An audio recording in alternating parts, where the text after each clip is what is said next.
lastly, sir, why are you opposing this man? He is your genetically modified product. He came out of your think tank. What went wrong? I'm surprised.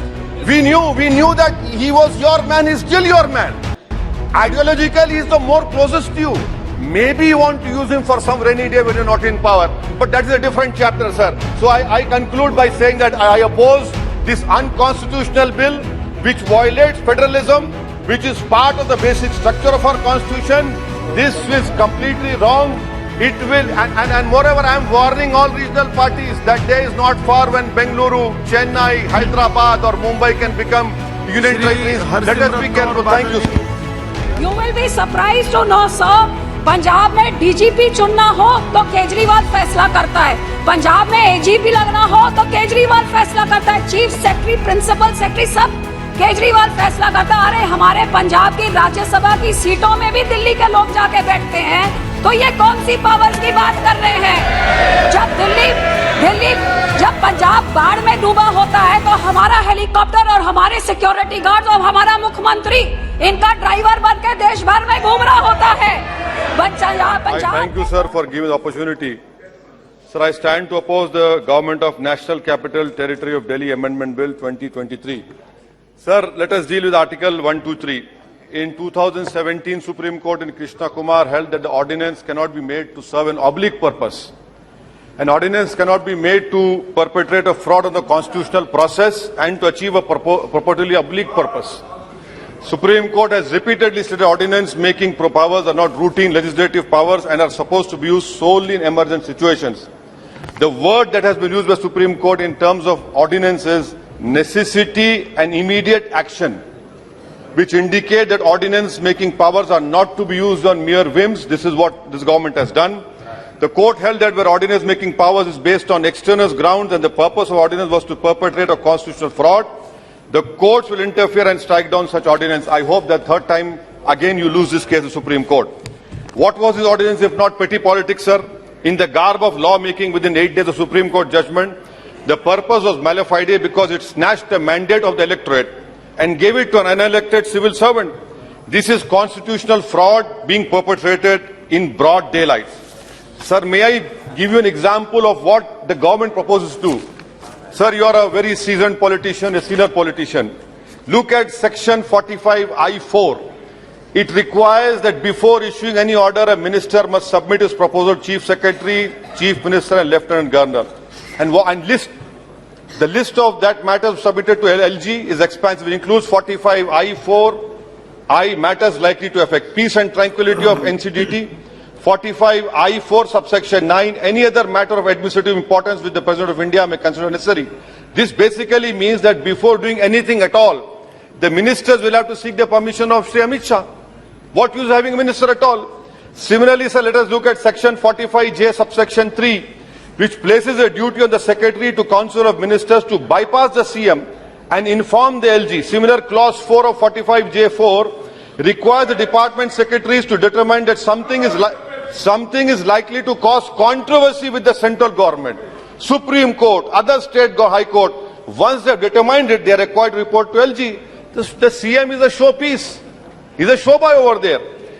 Now, section 45J subsection 5, the Chief Secretary is required to ignore the order of the CM Minister, report to LG anything he determines the violation of the Act. Violation of the Act, you go to court. And that is why we have in our Constitution article, sir, you want to speak? Please. Sir, please. that is why in our Constitution we have Article 311. Every legislator says that if a civil servant doesn't act in good faith, he is protected.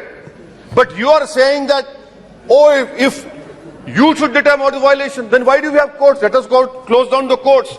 Sir, another example I want to give you. In the recital to the ordinance says that ordinance wants to ensure that the will of the officer of GNCD is represented.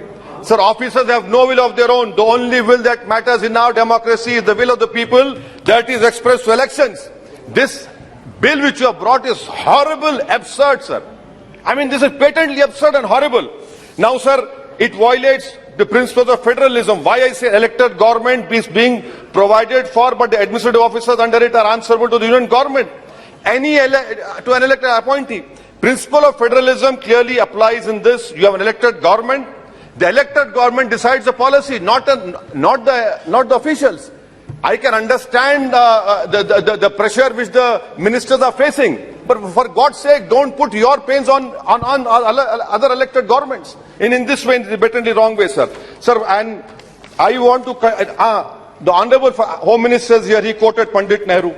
Let me quote what Nehru said in 1930 in Ludhiana State People's Conference in 1939. Nehru said the only final authority and paramount power that we recognize is the will of the people. And then in 1938, our freedom fighters moved a resolution, Haripura, stating that the Purna Swaraj, what was that? It meant freedom for all of India, including princely states. The resolution said that the only kind of federation that can be acceptable is one in which states participate as free units, enjoying the same measure of democratic freedom as the rest of India. Now, the Honorable Home Minister says that they will do a better job. Yes, we know you did a fantastic job when lawyers protested.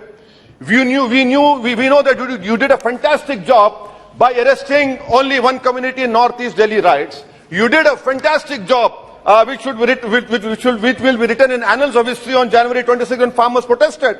So what is the point of taking more responsibility when you cannot discharge these responsibilities? Sir, but at the same time, it is unfortunate that it is a lesson for this Delhi government. You supported the removal of 370. So what goes round comes around. You cannot shout victim now. And sir, I want to know from the Honorable Home Minister replies, Atal Bihari Vajpayee government had tabled a bill in this house for complete statehood. Maybe you were there, sir, at that time.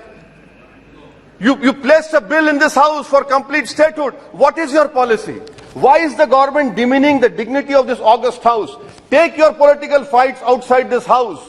We want to know what is your position on that, sir. And also, sir, please, if you want to end this farce, remove our 69th amendment. Remove this farce. Remove our 69th amendment. No need of that. And lastly, sir, why are you opposing this man? He is your genetically modified product. He came out of your think tank. What went wrong? I'm surprised. We knew that he was your man. He's still your man. Ideologically, he's the more closest to you.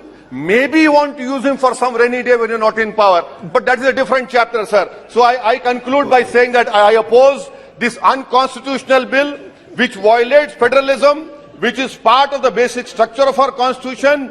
This is completely wrong. It will, and moreover, I am warning all regional parties that day is not far when Bengaluru, Chennai, Hyderabad or Mumbai can become union territories. Let us be careful. Thank you, sir. Shrimati Harsimrat Kaur ji. शुक्रिया sir. Sir